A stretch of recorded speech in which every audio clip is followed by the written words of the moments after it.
Boa tarde a todos e todas. É uma grande satisfação para a Defensoria Pública do Estado do Pará e seus parceiros, o Imazon e a UFPA, estar aqui nesse espaço de debate global para conversar sobre as mudanças do clima, o que as provoca e as consequências dela. Hoje apresentaremos uma iniciativa que, na realidade, une dois grandes projetos. De um lado, o projeto Floresta em Pé, que vai se utilizar da inteligência climática para prevenir o desmatamento ilegal, proteger a biodiversidade e fortalecer a presença do Estado em territórios vulnerabilizados da floresta. E do outro, o projeto Resistir Urbano, que promove adaptação e resiliência climática nas cidades amazônicas, assegurando o direito à moradia e a dignidade das comunidades atingidas pelos efeitos das mudanças do clima, como alagamentos, ilhas de calor e insegurança habitacional. Ambos os projetos partem de um mesmo princípio. Defender direitos é também proteger o meio ambiente, e proteger o meio ambiente é garantir direitos. E esta é a função precípua da Defensoria Pública. E eu queria apresentar este painel aqui em nome da Defensoria Pública do Estado do Pará, na pessoa da nossa Defensora Pública Geral, doutora Mônica Belém, que está presente aqui neste evento, levando ao Brasil e ao mundo um projeto que é inovador e que pode ser replicado em todo o território brasileiro. Esta é uma das muitas contribuições da Defensoria Pública à agenda climática, uma atuação integrada que conecta a floresta em pé e a cidade que resiste, com base na cooperação institucional com o Imazon e com a UFPA. Na escuta das comunidades e na convicção de que justiça climática começa onde vivem as pessoas mais vulnerabilizadas. Compõe este painel o doutor Arthur Corrêa da Silva Neto, defensor público do Estado do Pará, doutora Luciana Albuquerque Lima, defensora pública e coordenadora do Núcleo de Defesa da Moradia, a doutora Alexandra Alencar, pelo Imazon, e o professor José Júlio, muito obrigado pela contribuição e pela parceria importante da Universidade Federal do Pará, e a doutora Miriam Silvana Cardoso, que é coordenadora da Clínica Multiverde Cidades, da Universidade Federal do Pará. Então, já passo a palavra ao doutor Arthur para tratar da questão específica com relação ao projeto Floresta em Pé. Bem, boa tarde a todas e todos. É com imensa satisfação e honra que eu apresento esse projeto aos aqui presentes, no âmbito de um evento tão fundamental como é a COP30 e realizada aqui na minha cidade, Belém do Pará, e no meu estado.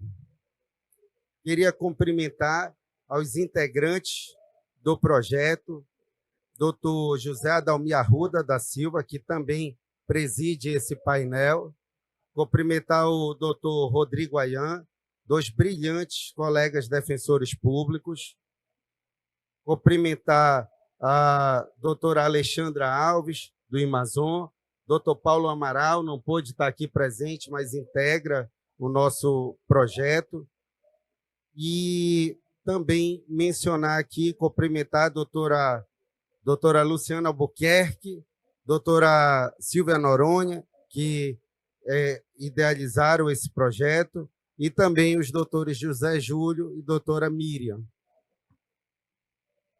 Registrar especialmente aqui a presença da minha irmã Luísa, da nossa eminente defensora pública geral, da nossa subdefensora pública geral, doutora Luciana.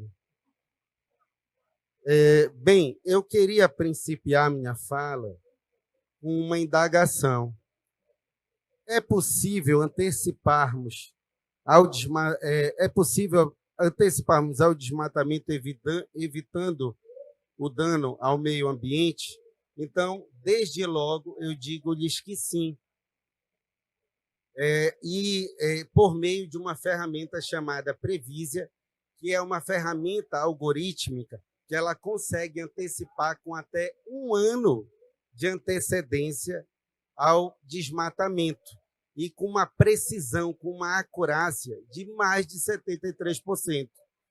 Inclusive, se a área for diminuída, essa acurácia ela aumenta.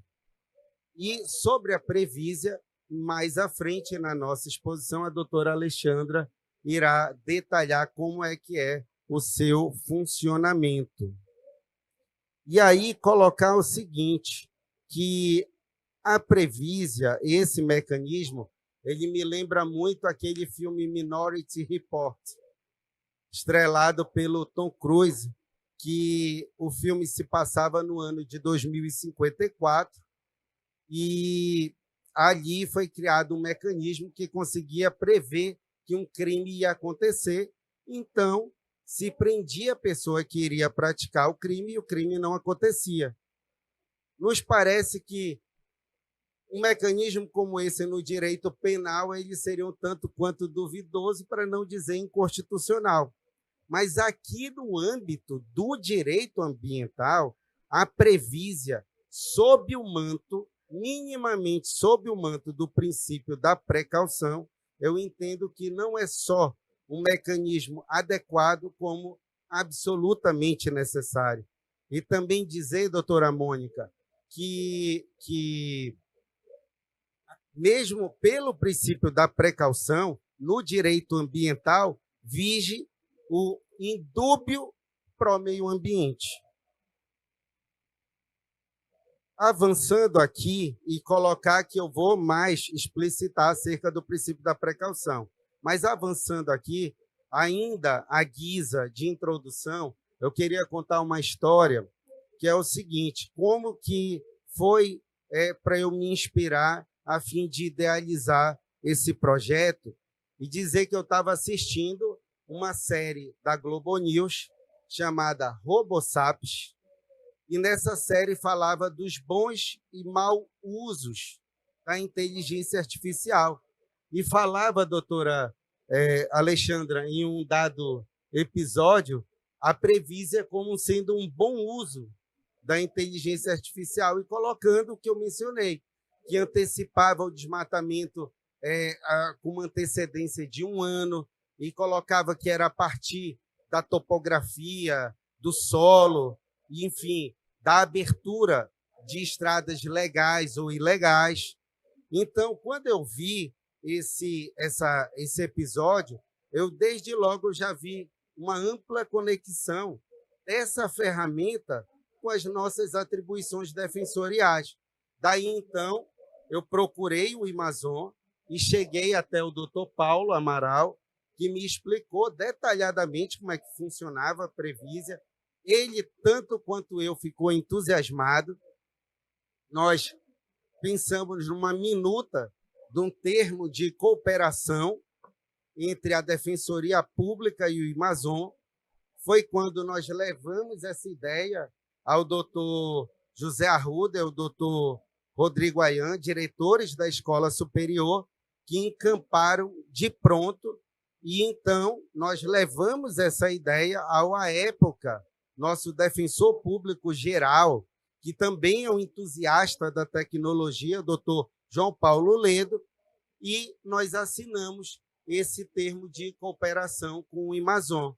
Então, o projeto ele partiu da viabilização desse termo de cooperação, que nada mais é que nós recebermos esses dados e essas informações da Previsia e da SAD e implementar uma atuação de combate ao desmatamento. E aí, colocar também aqui que, para dar vazão a ao termo de cooperação, nós constituímos um projeto com objetivo geral e com objetivo específico.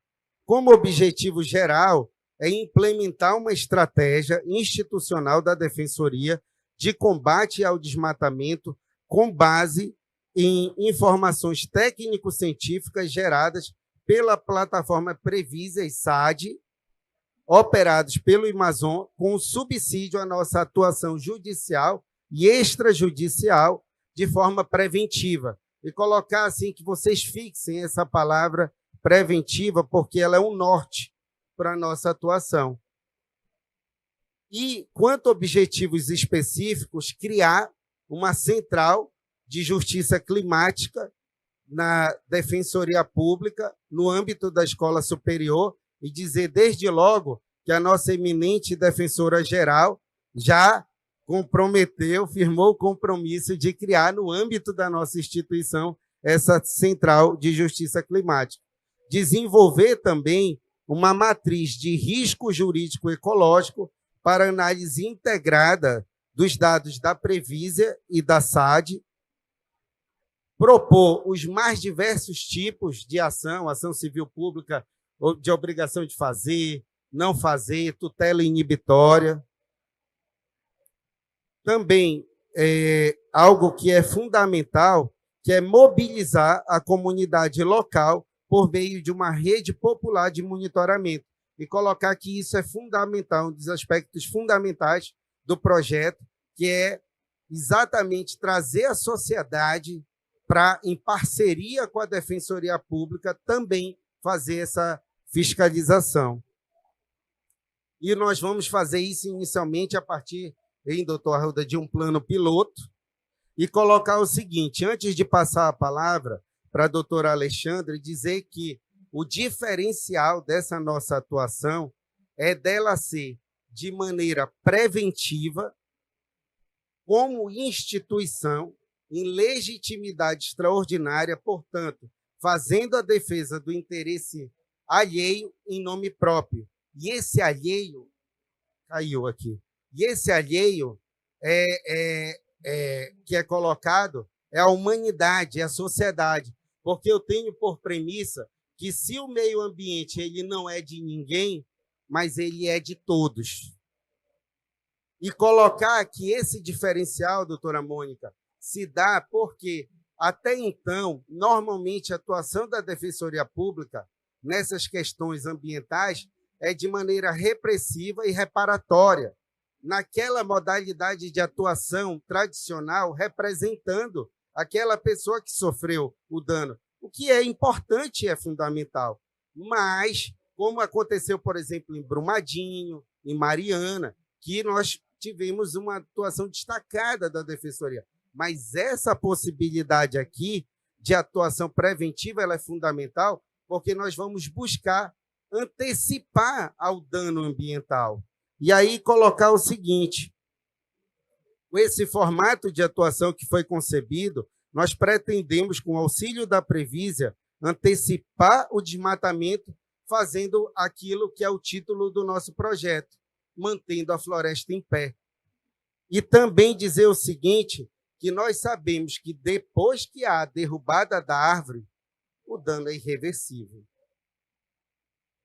E colocar o seguinte, que nós vamos utilizar os laudos da Previsa para auxiliar na nossa atuação judicial e extrajudicial, e a partir principalmente do princípio da precaução, porque o princípio nós entendemos que a Previsa é um sistema robusto, que já daria até para não ser nem pelo princípio da precaução, pelo princípio da prevenção, mas minimamente pelo princípio da precaução, porque a gente parte da ideia de que o judiciário ainda não conhece bem esse mecanismo e que as próprias pessoas não conhecem.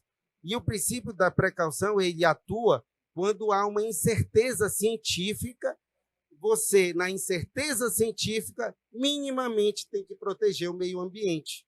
Então, o fundamento é esse. E o princípio da precaução ele foi constituído na Rio 92 e também é presente, nós podemos extrair da Constituição de 88, das leis infraconstitucionais, e ele foi reconhecido na DPF 101, que tratou da proibição de importação de pneus ou de pneus recalchutados fora dos países do Mercosul.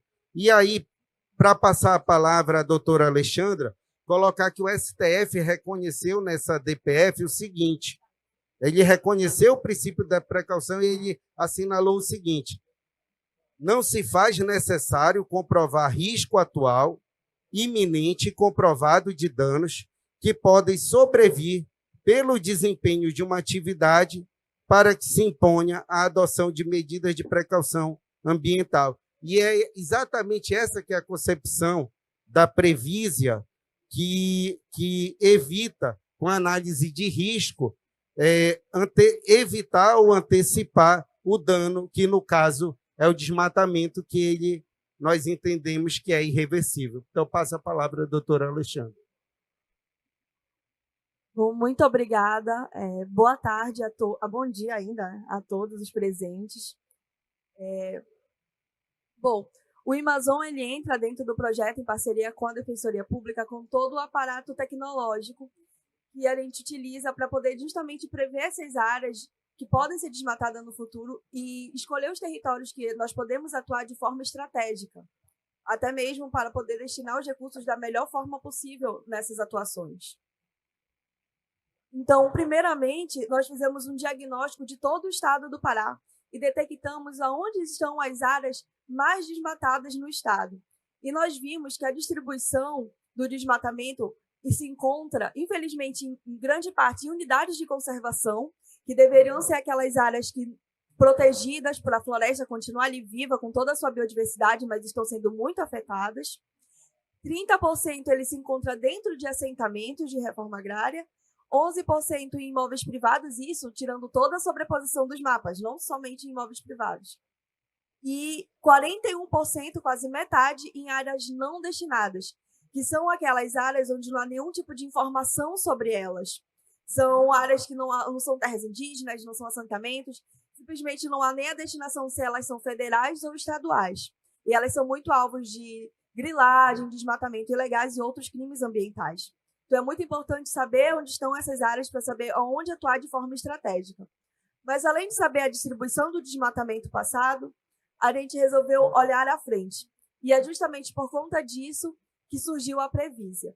Há diversas plataformas, como o DETER, o PRODES e o SAD, que eles dizem o que aconteceu na Amazônia. Então, quando eles dizem que tantos porcentos de floresta, tantos hectares já foram desmatados, significa que aquela floresta, infelizmente, já morreu. A gente não tem mais aquela biodiversidade. E o Previsia nasce para dar uma chance para essa floresta, uma chance para a biodiversidade. Então, a gente vai olhar para frente e dizer, aquela área pode ser desmatada no futuro. Então, por que a gente não age nela e evita que aquela floresta seja perdida? Com uma precisão que depois vocês vão ver realmente muito boa. Então, para fazer com que isso ocorra, a gente precisou de um aparato muito grande tecnológico.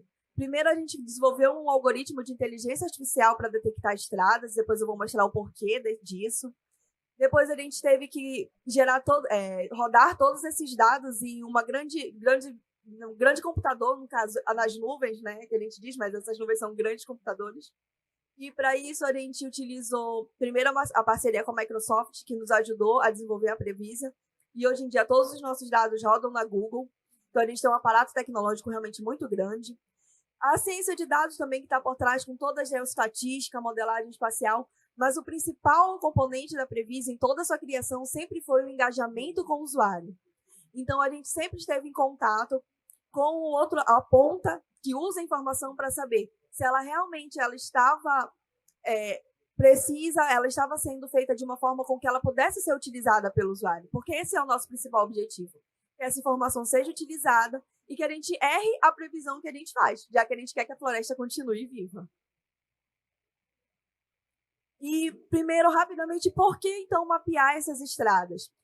Nós vimos no artigo feito pelo Amazon que 90% do desmatamento e 80% das queimadas, elas ocorrem até 5,5 quilômetros dessas estradas.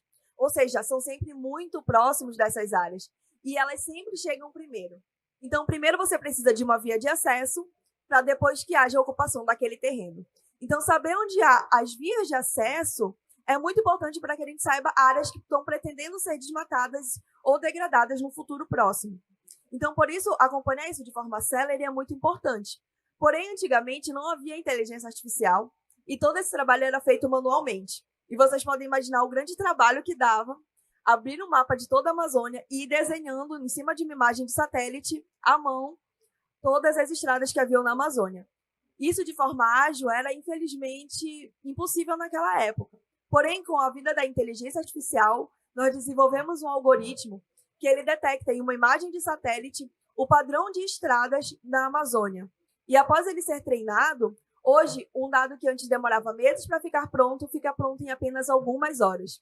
E a gente consegue atualizar esse mapa de forma muito célere e assim a gente acompanha o risco de desmatamento crescente na região. Vocês podem ver nessas imagens que, primeiramente, nós tínhamos aqui, somente desmatamento do ano de 2020, que são essas linhas em branco detectadas, e para vocês verem como essas estradas aparecem rápido. Somente em 2021 já apareceu todas essas outras estradas que estão na cor amarela. E em 2022, as estradas em vermelho. Então, elas realmente avançam muito rápido e é importante acompanhar esse avanço das estradas. Aqui nessa imagem dá para ver direitinho. Ó. Aqui é só imagem de satélite. Quase não dá para ver as estradas. Mas a inteligência artificial consegue. E ela consegue ano após ano identificando o seu avanço. E quais são as outras características do nosso modelo de detecção de desmatamento? Bom, primeiro, ele é um modelo de curto prazo. O que significa? A gente só vai ver o desmatamento que vai ocorrer dentro daqui a um ano. Por quê? Diminuindo esse espaço de tempo, a gente aumenta a nossa assertividade. Então, quanto mais para frente a gente olha, mais são os fatores que podem mudar aquele cenário e fazer com que aquele desmatamento não ocorra. Então, para ser mais preciso, principalmente porque a gente quer dizer aonde o desmatamento vai acontecer, nós temos que diminuir justamente esse período de tempo. E outra característica do modelo é justamente essa precisão. É uma precisão de 1 km². Então, a gente dividiu a Amazônia inteira em pixels, que são aqueles quadradinhos que aparecem na imagem quando a gente vai aproximando bem elas. Então, imagina a Amazônia inteira dividida em quadradinhos de 1 km. Para cada quadradinho desse, a gente viu o quanto de desmatamento poderia ocorrer naquela região.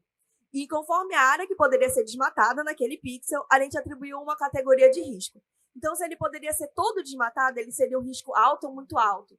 E assim a gente foi até as categorias de risco alto a categorias de risco muito baixo. No mapa, vocês podem ver, o risco alto seria esse tom de laranja, que quando a gente aproxima, ele vai mostrando exatamente os pontos vermelhos onde o desmatamento ocorre. E em roxo e branco são aquelas áreas de risco mais baixo. E por que essa precisão? A nossa intenção no modelo da Previsa não era somente dizer que, por exemplo, no município de Altamira poderia ocorrer desmatamento. Era dizer aonde exatamente no município de Altamira aquele desmatamento vai ocorrer.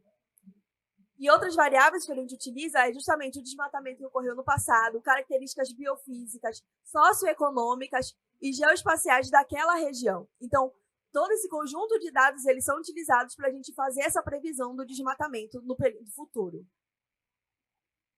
Todos os dados eles são disponíveis também para o público, então eles são qualquer um pode acessá-los, pode baixar, eles estão no site previsa.org.br, onde, além dos dados para baixar, há vários tutoriais de como a gente pode interpretar e utilizar essa plataforma. E aqui nós temos uma questão muito importante. Bom, a gente já está no nosso indo para o sexto ano de funcionamento da Previsa e nós decidimos validar com os anos anteriores e ver se aonde a gente disse que ocorreu o desmatamento, realmente o desmatamento estava ocorrendo. É muito importante validar a nossa informação para saber se ela realmente pode ser utilizada, por exemplo, pela Defensoria Pública, pelo Ministério Público, por outros atores da sociedade.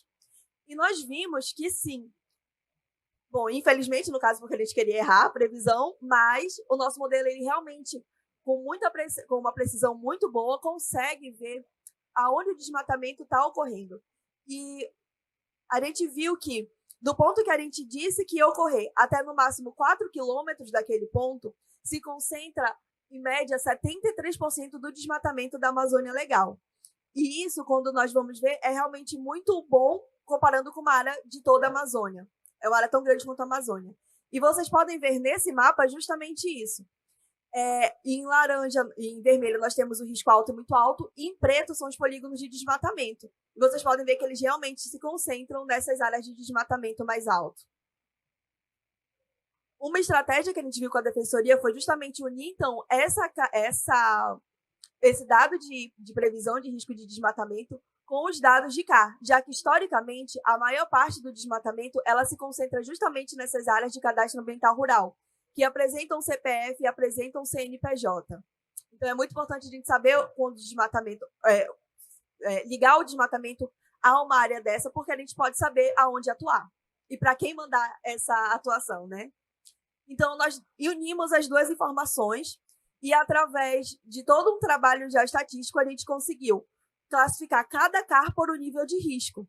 E, então, a gente diz qual é o CAR que tem risco alto, muito alto, baixo de ter desmatamento na Amazônia. E depois a gente olhou isso para o passado também, com os nossos dados anteriores, e viu, o desmatamento realmente está acontecendo neles?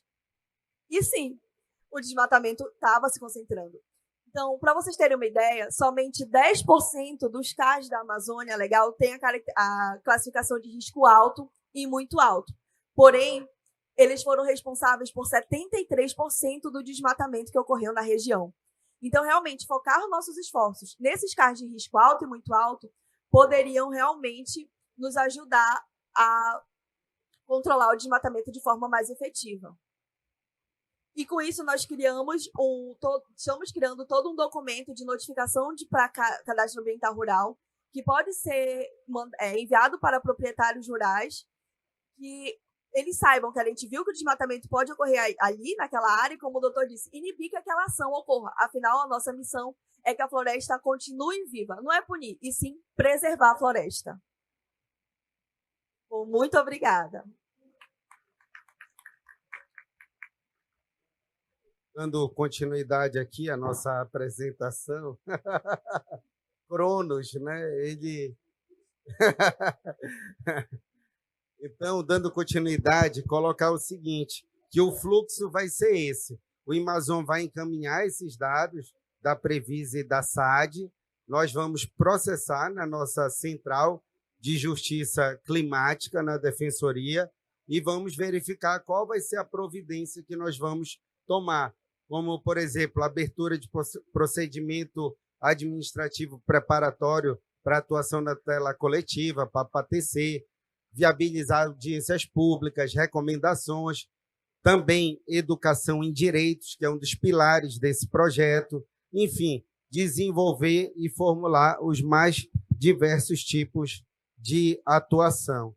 E colocar aqui que os resultados esperados, eles são os seguintes: indicadores de metas quantitativas, diminuição do desmatamento nos locais de atuação do projeto, verificando os dados, principalmente da SAD, a sustentabilidade institucional, que são os instrumentos desenvolvidos que nós vamos fazer. Já vai ser criada a central, mas também nós vamos fazer uma matriz de risco ecológico jurídico, e também aqui o controle social e participação cidadã, envolver inclusive o nosso ouvidor geral, está aqui presente, envolver a ouvidoria como um canal de contato com a sociedade civil, porque nós entendemos que é fundamental. Então, eu chego aqui à conclusão para expressar o seguinte: a Defensoria Pública do Estado do Pará, com base em sua missão constitucional de promoção de direitos humanos e defesa dos vulneráveis, propõe, com este projeto, uma estratégia robusta, replicável e juridicamente fundamentada para o enfrentamento do desmatamento por meio da articulação entre tecnologia, território e justiça. A instituição reafirma seu compromisso com a preservação da Amazônia e a garantia dos direitos. E, para finalizar, eu queria finalizar com essa frase do Chico Mendes, que ele coloca o seguinte, e isso daí foi a evolução, inclusive, do pensamento dele. No começo, pensei que estivesse lutando para salvar as seringueiras. Depois, pensei que estava lutando para salvar a floresta amazônica. Agora percebo que estou lutando pela humanidade. Muito obrigado.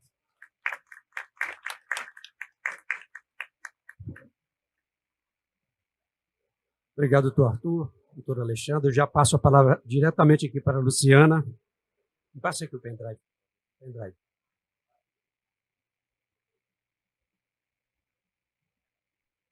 Boa tarde a todas as pessoas aqui presentes. Eu me chamo Luciana, sou defensora pública do Estado do Pará, atuo no Núcleo de Defesa da Moradia, e esse é o projeto, né, que nós viemos conversar hoje, né, o Resistir Urbano, Adaptação e Resiliência Climática na Defesa da Moradia de Comunidades nas Cidades da Amazônia.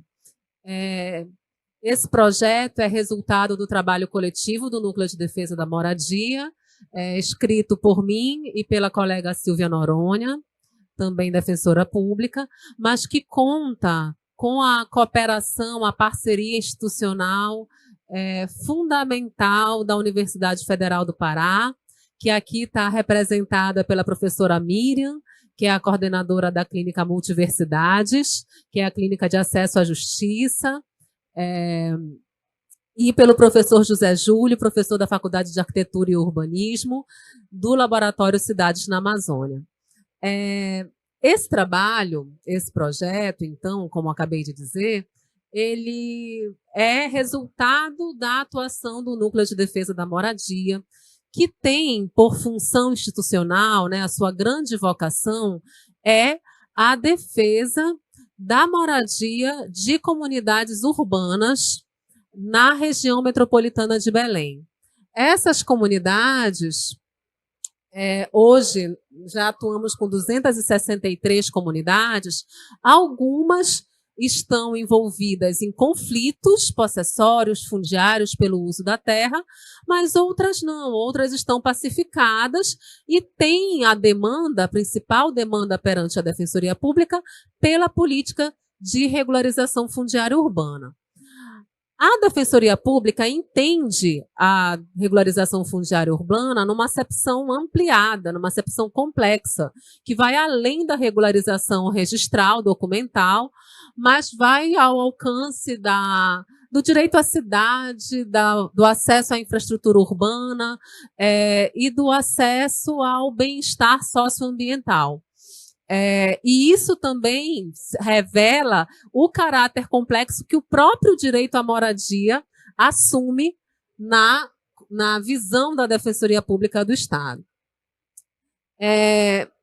A gente parte, então, de uma realidade de comunidades urbanas na Amazônia que vivem, né, sobretudo, num cenário de irregularidade fundiária e de falta, de carência de acesso à infraestrutura essencial.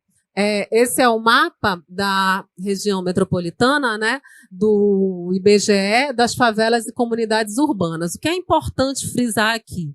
Que esse é o público que a Defensoria Pública atende, e se a gente for pensar em justiça climática, né, a emergência climática chega para todos, mas os riscos a que a população de baixa renda, que é o público da Defensoria, está exposta, são riscos muito mais agudos, muito mais severos do que a população que vive nas centralidades. Então, se a gente for pensar, por exemplo, nas ondas de calor, as comunidades periféricas experimentam temperaturas, às vezes, até 10 graus mais altos que as populações centrais, nos centros urbanos, né, em decorrência de uma série de fatores, em decorrência das condições de habitabilidade, dos materiais, da falta de arborização nas periferias.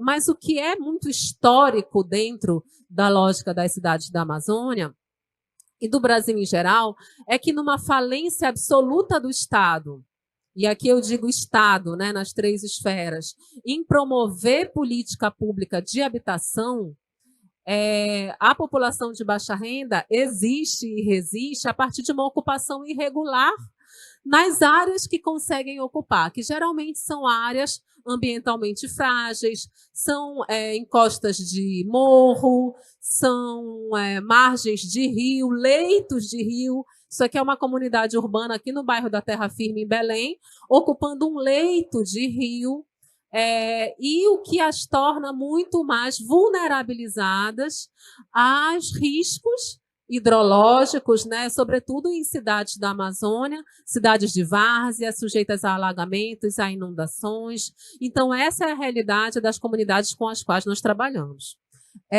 E o Núcleo da Moradia, ele sempre entendeu que, para além da defesa jurídica do direito, fundamental é que essa defesa seja aliada a uma equipe técnica multiprofissional. Então, por isso, a gente tem dentro, né, da equipe do núcleo uma arquiteta urbanista, uma assistente social, e a partir disso é possível fazer estudos e diagnósticos técnicos mais elaborados, né? Então, o relatório de caracterização de núcleo urbano informal tem mais de 10 peças técnicas, é um relatório muito robusto, que vai dialogar com a legislação urbanística da cidade, mas, a partir dessa demanda de justiça climática, a gente parte para usar esses relatórios e esses diagnósticos para contemplar também a questão dos riscos climáticos a que essa população está submetida,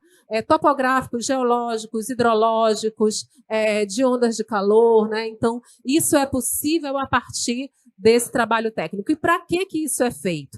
Isso é feito não só na defesa dessas comunidades dentro do sistema de justiça, mas também na incidência junto ao Poder Executivo, por meio dos pedidos de regularização fundiária urbana, levando essas desconformidades, essas necessidades de adaptação. Isso é feito junto ao Legislativo, por exemplo, no diálogo sobre a revisão do plano diretor. Então, são muitas as possibilidades que esse tipo de trabalho técnico nos proporciona. Só que, para encerrar a minha fala, o mais importante é que ele não é feito só pelos técnicos. Ele é feito a partir da visita das defensorias nas comunidades e no diálogo com essas populações, que muitas vezes são populações tradicionais, ribeirinhas, indígenas em contexto urbano, porque são essas populações que sabem usar o seu território e conhecem a realidade de uma cidade na Amazônia Legal. Então, essas construções de resiliência climática, a partir da infraestrutura verde, das soluções baseadas na natureza, são construídas coletivamente com a população que habita esses territórios. Então, o nome do projeto, né, ele dialoga exatamente com isso. Uma existência na Amazônia, mas é uma resistência nesses territórios tão ameaçados e também é uma ressignificação diante dos riscos climáticos, né? E aí eu passo a fala agora para a professora Miriam, né, que tem uma parceria em diversas comunidades conosco.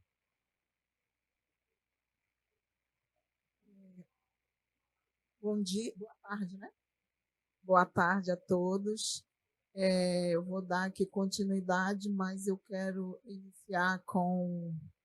Recentemente eu ando fazendo aqui o meu manifesto, né? Porque o primeiro passo para a gente falar, né, de questões climáticas na Amazônia, a gente precisa compreender que nós somos, ao contrário, sempre ao contrário, da região norte.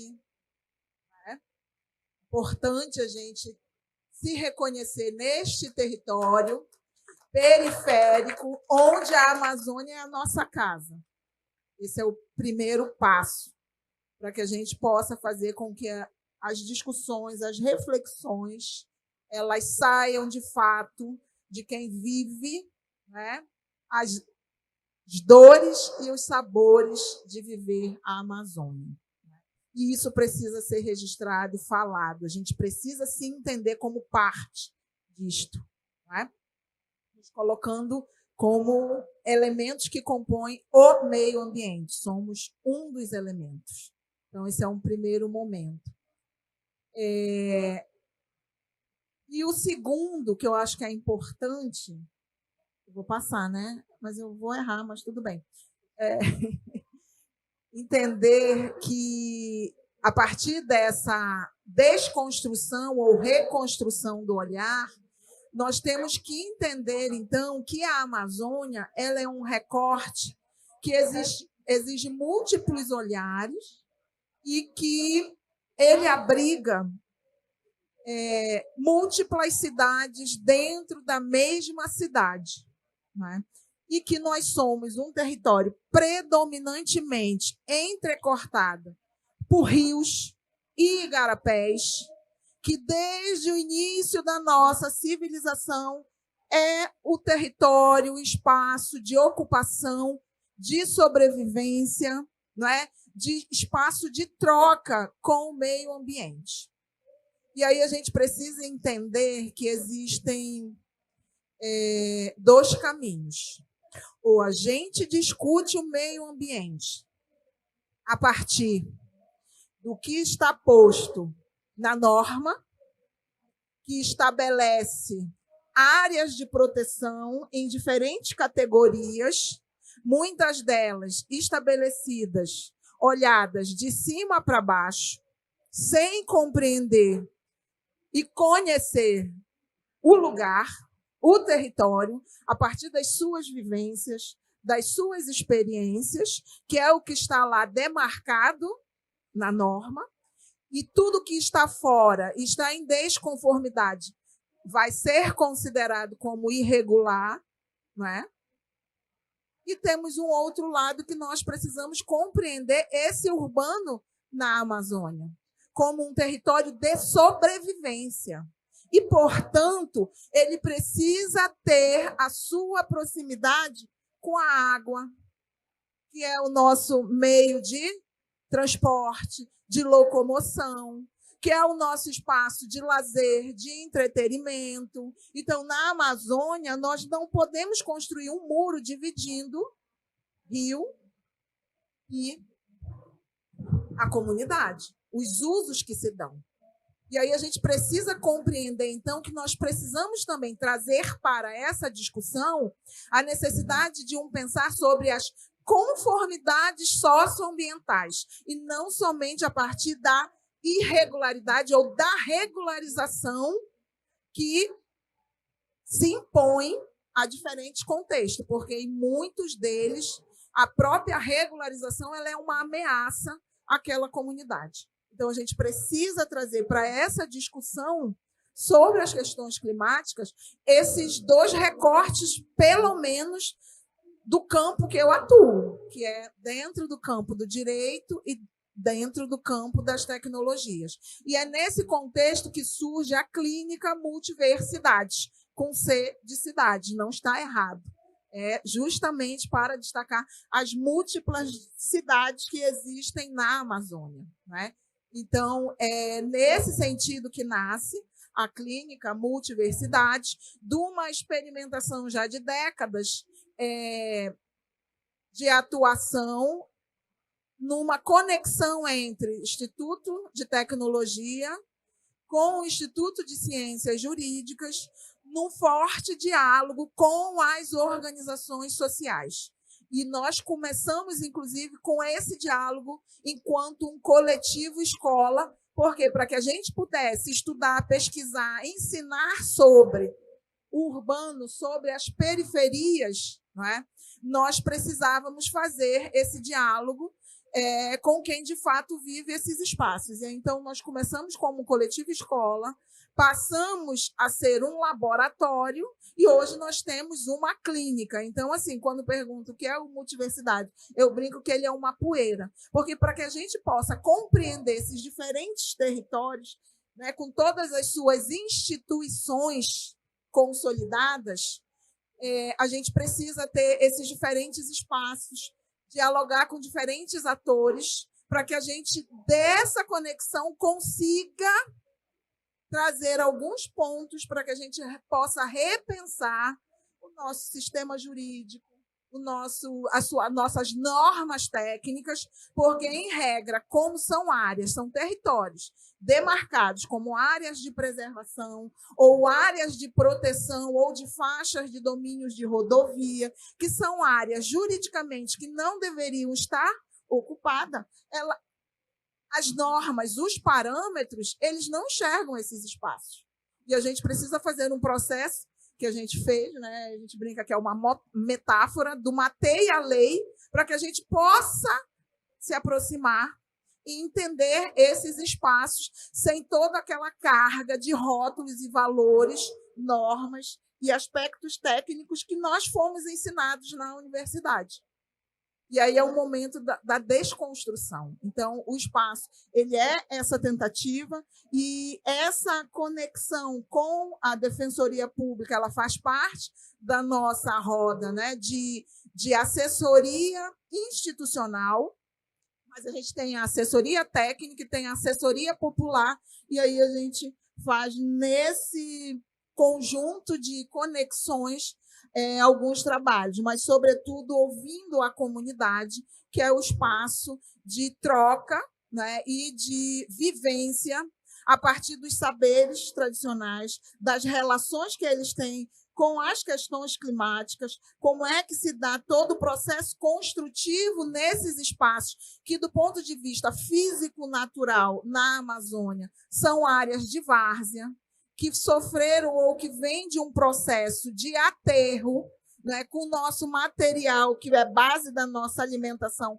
que é o açaí, e que ele traz um conjunto de riscos que precisam ser melhor compreendidos e estudados, para que a gente possa, num processo de mediação, de assistência técnica, né, ou de assessoria técnica, melhor atuar, porque, às vezes, se nós não tivermos determinados cuidados, aquilo que era ruim pode piorar, né? Então, a gente parte desse princípio para que a gente, em primeiro momento, consiga trabalhar junto com as comunidades a leitura territorial. Então, ali nós temos uma planta de parcelamento que ela representa a forma de divisão do território produzida pela própria comunidade. Então, eles criaram ali fileira 1, fileira 2, fileira 3, né, e cada uma com a sua função. Então, quando nós chegamos, nós observamos as questões urbanísticas e ambientais para aperfeiçoar ou para oferecer a eles algumas possibilidades. Eu não sei se tem aqui. Oi. Tá. Então, aqui algumas peças que a gente trabalha, né, para incorporar aquilo que a comunidade já desenvolve, para que a gente possa, a partir disso, apontar alguns caminhos para a melhoria. Aqui tinha a questão do risco ambiental, né, de deslizamento aqui dessa encosta. Então, pode passar o outro slide só para colocar umas fotos, que é de outro território, né, onde nós, a partir dessa experiência, né, no contato com as comunidades, nós identificamos várias necessidades. E uma delas é pensar que, no momento que nós chamamos de entrada ou de aproximação com o território, a gente já precisa deixar algumas mensagens, né? Pelo direito à cidade, pelo acesso à justiça, e essa preocupação com o meio ambiente, porque morar é possível, o que a gente não pode é degradar. Não é? Então, independente se eu moro numa cidade ribeirinha, pode passar, não é?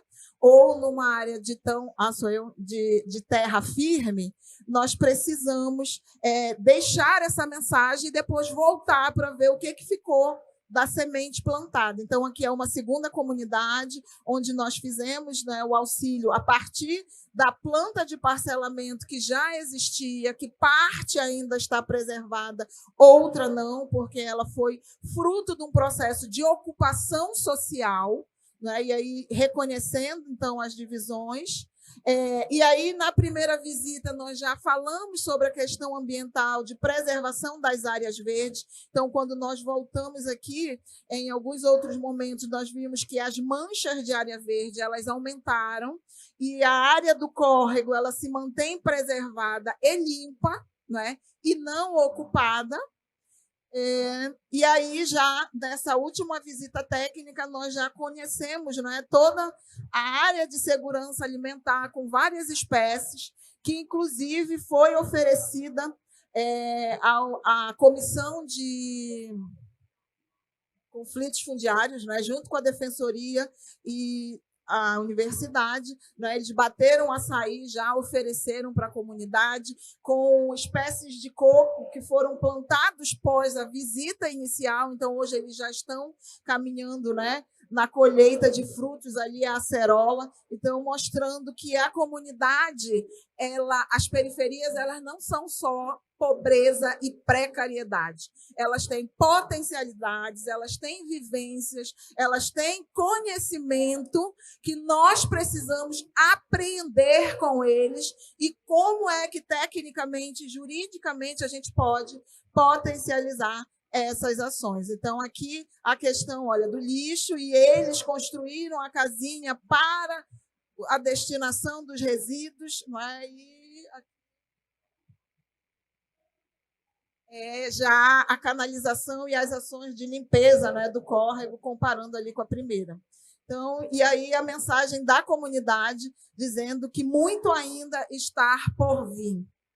Só está faltando o título da moradia que ainda não chegou. Espero que as plantações aí sigam em frente, mas trazendo aqui um pouco dessa mensagem que mostra que é possível aliar, né, conhecimento técnico, saberes comunitários, num espaço de pensar o meio ambiente equilibrado. Ok? Obrigada. Bem, posso? Primeiro, eu quero agradecer a oportunidade de estar nesse painel. Para nós, da Faculdade de Arquitetura e Urbanismo, é importantíssimo. Eu não tenho muito tempo. Eu penso que o material que eu preparei vai, de alguma forma, articular algumas questões que foram colocadas aqui, tanto pela Luciana quanto pela Miriam, numa perspectiva um pouco diferente. Tá? Na verdade, a gente tem trabalhado no Laboratório Cidades na Amazônia, de onde eu faço parte pela universidade, com um grupo de outros professores, buscando subsidiar o poder público, mas também fazendo participação na clínica e também articulado com a própria defensoria, na definição de questões técnicas ou que sejam relacionadas ao planejamento macro ou planejamento a partir do instrumento do plano diretor. Tá? Então, essa apresentação aqui, ela busca focar principalmente em alguns elementos que estão ligados ao risco e também como é que o processo de planejamento e de gestão urbanística pode articular com isso. Essa imagem eu acho muito importante, principalmente pela localização que nós estamos aqui nas coordenadas sul, um pouco abaixo do Equador, e a distância, o tamanho que é o próprio município de Belém. Tá? No trabalho que a gente vem desenvolvendo, a gente tem feito levantamentos sobre eventos de riscos na cidade, principalmente fatores relacionados à água, que predominam nessas questões, além, é claro, de movimentos gravitacionais, que incluem erosões e deslizamentos.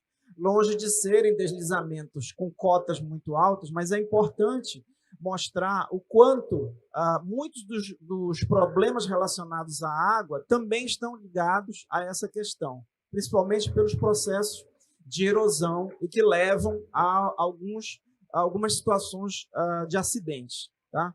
Em 2021, nós tivemos um levantamento de 125 eventos de risco. 54% foram ligados a inundações. E também 49 eventos ligados à ação da água. Tá? Quer dizer, não é apenas aquele alagamento visível, mas é principalmente a existência de áreas alagáveis, que estão muito concentradas nas chamadas áreas de baixada. Essa imagem aqui, ela é a parte da primeira légua patrimonial de Belém e aqui a área do Utinga. Eu vou buscar apresentar quais são, a nosso ver, as informações mais importantes que vão ao encontro, inclusive, da discussão do desmatamento, mas não exatamente na escala da Amazônia, e sim na escala urbana. Nós temos, digamos, duas escalas importantes. Aquela de remanescente verde, que vocês podem ver na imagem mais detalhada, que são os quintais. A escala não é possível ver, mas o levantamento ele foi sem querer, desculpa. Nós conseguimos, a partir do trabalho para a revisão do Plano Diretor de Belém, ter acesso à projeção de todas as edificações existentes que estão em cinza. e elas foram contrapostas ao levantamento do que resta de verde. Então, vocês podem perceber que dentro da primeira légua patrimonial é muito pouco, visivelmente. Tá? E fora, existem algumas concentrações, principalmente nas ilhas, como é o caso ali de Mosqueiro, um pouco no norte de Outeiro, e nas outras ilhas, com destaque para Cotijuba e aqui embaixo o Combu. Tá? Essa questão ela também conjuga a diferença de temperatura. A partir do Instituto Nacional de Meteorologia, na estação Belém, a gente compara ali as várias séries. E a gente se assusta quando vê que a série de 91-2000 ela é absolutamente superior em todos os meses comparado com as séries 31-60 e 61-90, o que causa toda uma questão. E aqui é um levantamento da temperatura superficial, mostrando a relação entre o desmatamento, a presença da água e a massa edificada. Isso tudo é muito importante para a gente, na medida em que nós temos uma cidade sendo expandida com uma realidade absolutamente distinta daquelas áreas mais pobres, localizadas não apenas na primeira légua patrimonial, mas aqui numa visão do que a mídia considera da Nova Belém, né? A relação de densidade construtiva e densidade populacional em relação aos condomínios verticais, shopping center, com toda a sua área impermeável, e também a localização dos condomínios de luxo e as áreas de ocupação. Então, a localização de estivas, palafitas e o aterro incremental de ruas leva a um processo que complica mais os riscos relacionados à água. Tá? Então, o que a gente tem feito? Eu vou pular logo por causa do pouco tempo. A gente tem feito uma série de proposições, já que eu acredito que não é, claro, o diagnóstico apenas o suficiente. É importante que a gente possa subsidiar o poder público e também a sociedade com algumas questões mais na direção de propostas. Nós dividimos aqui as proposições mais gerais, que seriam considerações de diferentes escalas de planejamento e o que nós chamamos de planos de bairros e planos de subbacias, como referência para as políticas públicas, tanto aquelas políticas públicas mais ligadas ao saneamento, mas também políticas públicas de saúde, de educação, tá? E, eventualmente, pontuais. Tá? A aproximação entre controle urbanístico e os serviços socioambientais, que perpassam, inclusive, a discussão da regularização fundiária, que estão incluídas no seu rol ligadas às peças técnicas ligadas aos serviços socioambientais. Para a primeira légua patrimonial, a parte continental, a gente tem trabalhado principalmente com a ideia de recomposição de corredores verdes. Não são apenas exatamente aquelas áreas onde tem mobilidade ativa, coberta pelas belas mangueiras que a área do centro de Belém possui, mas o remanescente verde que é obtido a partir do próprio sistema viário, das vias que tem. Qualquer calçada, qualquer árvore que tenha, que isso, de alguma maneira, conduz, né, o espaço público da cidade. A regeneração e ampliação da capacidade de cursos d'água e canais para melhorar o escoamento, já que é fundamental para combater o alagamento. A restauração de ecossistemas locais, com matas ciliares, manguezais, restingas, falésias e sistemas naturais contra inundações, muito presentes nas áreas ainda da primeira légua patrimonial, mas que estão ocupadas em função das áreas de baixadas. A criação de espaços verdes, preservando e recompondo a vegetação para formar corredores ecológicos, e a recuperação da fauna, que é fundamental para a gente nesse ecossistema. O meu minuto vai para as proposições da expansão da área continental, no sentido de adensar áreas, mantendo quintais e corredores verdes, definir percentuais de glebas para usos recreativos e institucionais, evitando a conversão apenas em áreas habitacionais de uso mono-exclusivo. A ideia, nós temos hoje em Belém algumas glebas ocupadas, nada contra os clubes recreativos, mas são glebas muito decisivas e que são muito interessantes para o mercado imobiliário. Eu não sei se alguém já pensou aqui um dia, eu não quero dar essa ideia, que de repente a Tuna Luz Brasileira, que tem uma área muito interessante no limite da primeira légua patrimonial, pode virar um grande condomínio habitacional.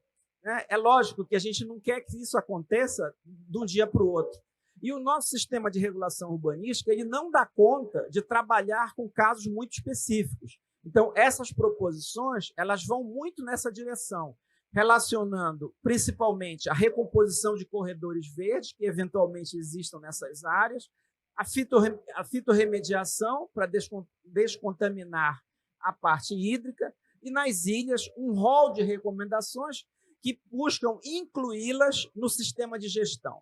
Se a gente pudesse ter mais tempo, outras apresentações aqui na COP vão ser feitas, principalmente para mostrar que, apesar dos instrumentos como área de proteção ambiental na Ilha do Combu ou, eventualmente, nas áreas do Utinga, hoje, elas não estão sendo respeitadas por causa do avanço do turismo, né, através daquela localização de restaurantes, que é maravilhoso, todo mundo ia almoçar no Combu, mas, pessoal, vai ficar o lixo e vai ficar o esgoto. Eu vou parar aqui, porque eu não tenho mais muito tempo. A gente está à disposição de todos e de todas lá no Laboratório Cidades da Amazônia, que compõe a Faculdade de Arquitetura e Urbanismo da Universidade Federal do Pará. Muito obrigado.